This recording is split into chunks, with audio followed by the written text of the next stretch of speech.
If you rely on transcriptions for meetings, lectures, or content creation, choosing the right AI tool is crucial.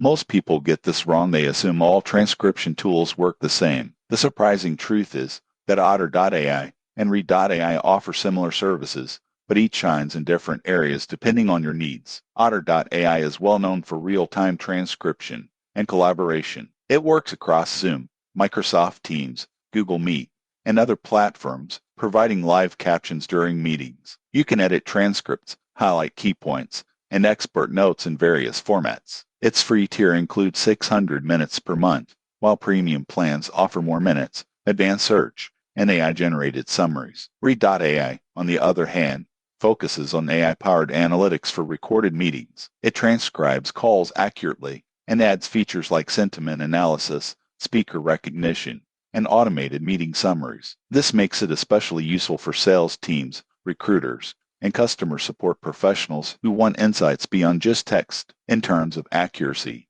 both platforms perform well with clear audio, but Read.ai may have an edge in complex conversations with multiple speakers. Otter.ai is more versatile for live meetings, while Read.ai excels in analyzing pre-recorded content. Pricing also differs. Otter.ai offers a more flexible free plan, while Read.ai's business-focused plans can be more expensive, but include advanced analytics. In conclusion, if you need a versatile, easy-to-use tool for live meetings and everyday transcription, Otter.ai is likely your best choice. If your priority is analyzing meetings for insights, tracking sentiment, and improving team performance, Read.ai may be worth the investment. If this comparison helped you decide which transcription tool fits your workflow, subscribe for more AI reviews, productivity tips, and guides to make your work smarter.